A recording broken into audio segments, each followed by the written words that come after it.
Bach in Baltimore was founded in 1988, and our mission was clear: to perform the music of Bach. And over those 30-odd years that we've been doing the music of Bach, we have had the enormous privilege of presenting multiple premieres in Central Maryland of some of Bach's works that were not so well known. We've done almost everything he's written.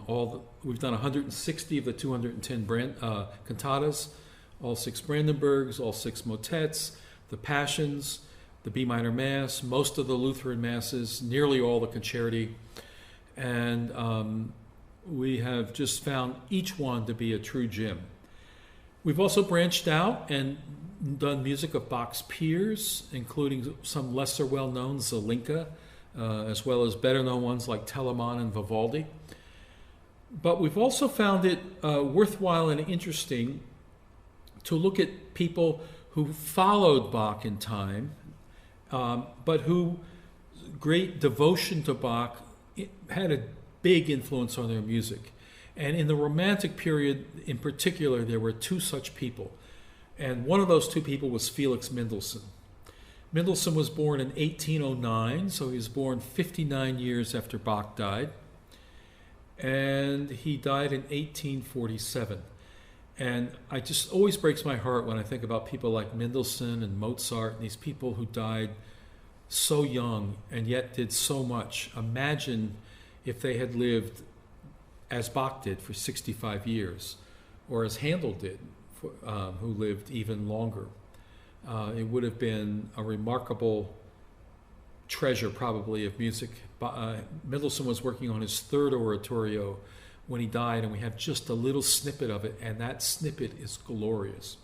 Anyway, back to what we're doing today, and that's Mendelssohn's Elijah. Mendelssohn fancied himself as the spiritual heir of Bach, and so it's not surprising that within Elijah we find some Bachian gestures.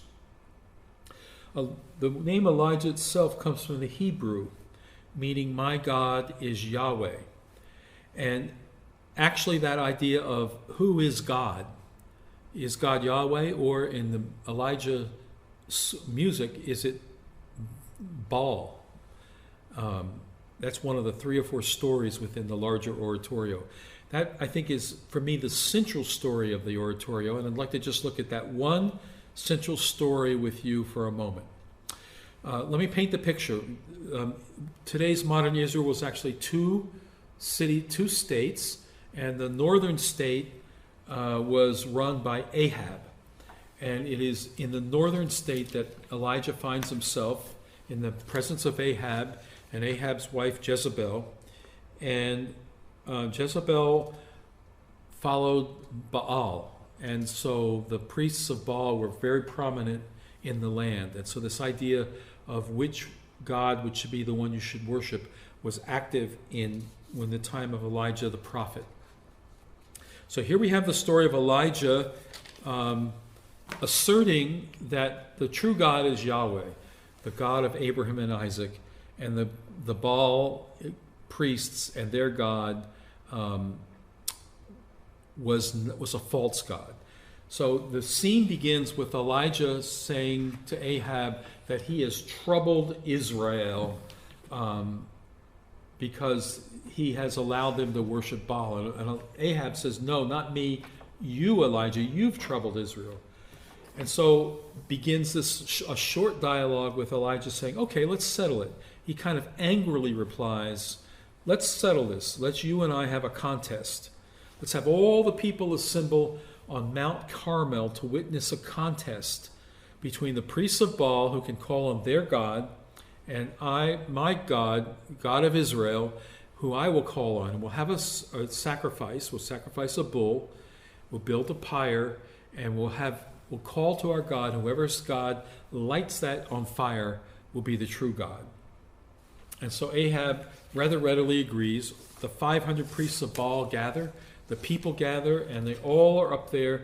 The priests of Baal are confident.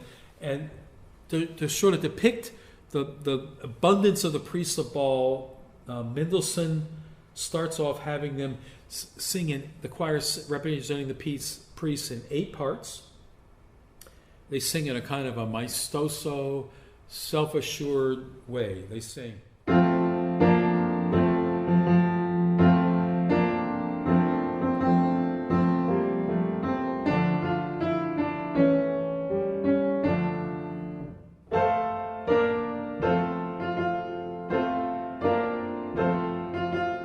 All we cry to thee. 4-part men, 4-part women, and a moment later, all 8 parts together. And of course, you know what's going to happen. Nothing. Baal doesn't answer because in Elijah's view, and Mendelssohn, who's writing this score, Baal doesn't exist. So after them crying to Baal and nothing happens, the music accelerates. And then they sing, so with that much faster orchestra, they sing.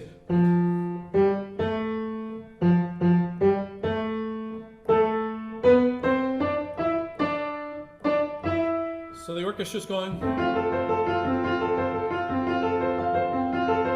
And they sing, hear us, Baal, hear mighty Baal. And of course, again, nothing happens. So after nothing happens for a while, Elijah almost condescendingly says, call him louder, for he is a God. He talks, or he pursues, or he's on a journey, or he sleeps. So awaken him. Call him louder. Call him louder. Call him louder. Call him louder. The orchestra comes in.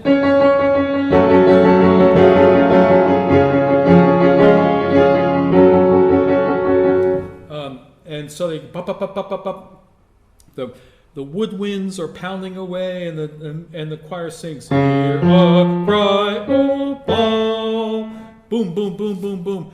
Wherefore slumber, wherefore slumber? And the orchestra goes, pop, pop, pop, pop, pop, pop, pop, pop, and nothing happens. And Elijah sings, call him louder, for he hears not. You know, and now comes this presto. It's marked presto in the score. You know, the orchestra's whipping up and down like this, and the choir sings these anguish chords. Baal, Baal, hear and answer, Baal, hear and answer, Baal. Mark how the scorner derideth. On and on. They just and they sing hear and answer, and then this lovely little stroke. They say, hear and answer. Silence. Hear and answer. Silence. No answer. No answer. And the chorus ends. Hear and answer. Silence. Mendelssohn actually marks several measures of silence. And then Elijah comes in with a prayer. And it's a famous moment. You hear it many times. He sings,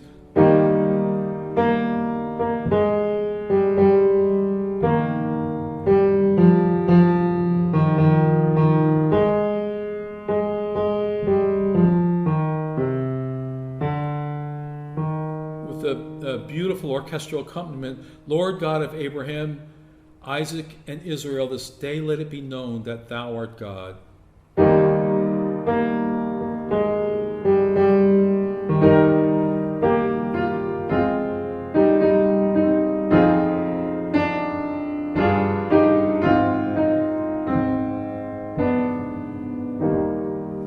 It's gorgeous, isn't it? Just gorgeous. So then the choir comes in with answer to the prayer, and sings, "Cast your burden upon the Lord, and He will sustain you." You know, and the harp comes in, and then all of a sudden the orchestra comes back, and it's marked con fuoco, with fire. and the choir sings, "The fire descends from heaven, and boom, the funeral pyre, the sacrificial pyre is lit with fire, which comes down from heaven, descends from heaven, and the flames consume the offering, and then they say, "Fall upon your faces."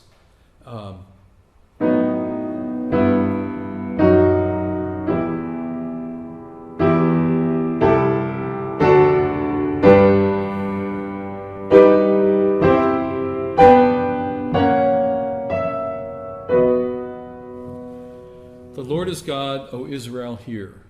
It's a beautiful finish to a remarkable scene of drama magnificently set by Mendelssohn.